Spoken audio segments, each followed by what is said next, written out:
Now we need to understand, how does the brain work? How does the brain create perception? How does the brain create understanding? How do we actually gather knowledge, etc.?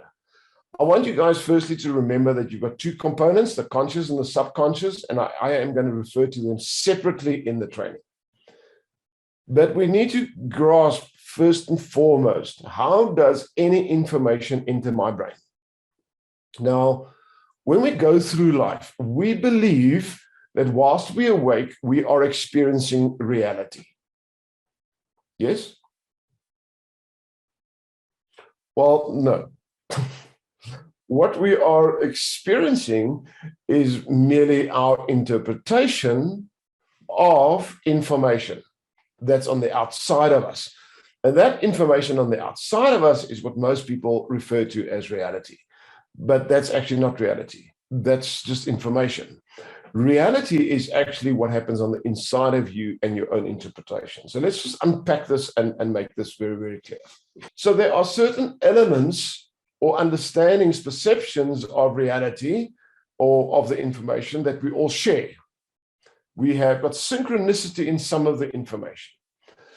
However, would you agree with me that each one of you guys have had your own unique experience so far this morning?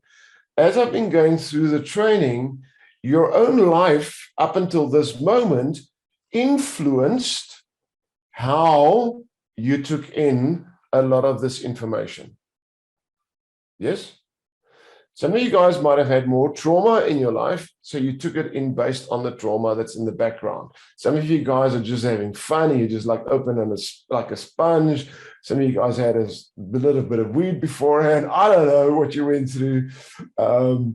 Your brain is functioning according to your own individual reality, and through that, your experience over the last hour in this classroom is unique to you.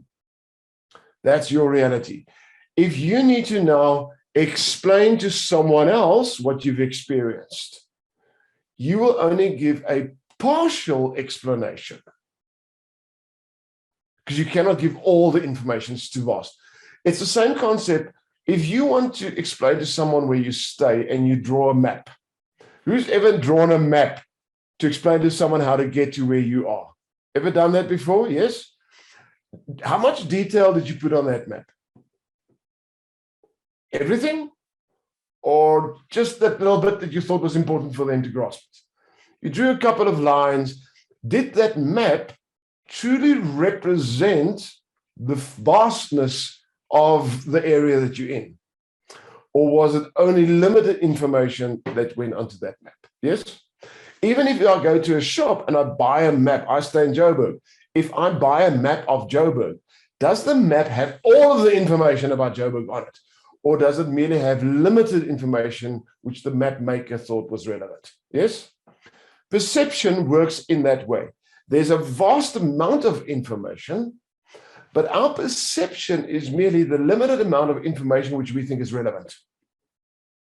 It is the same as a map of an area. It is not the area. The full information and vastness of the area is not on the map.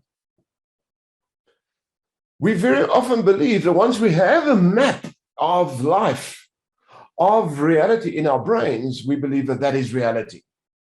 No, it's just a map. And your map and my map might even be different. If we think about life, your perception that you have in your brain is different to mine. But your perception cannot be the fullness of life, and neither is mine. We all have our own little unique map according to the volume of information we believe is relevant that we can handle and cope with. Visit actionfactory.co.za to find out more. Change your mind. Change your mind.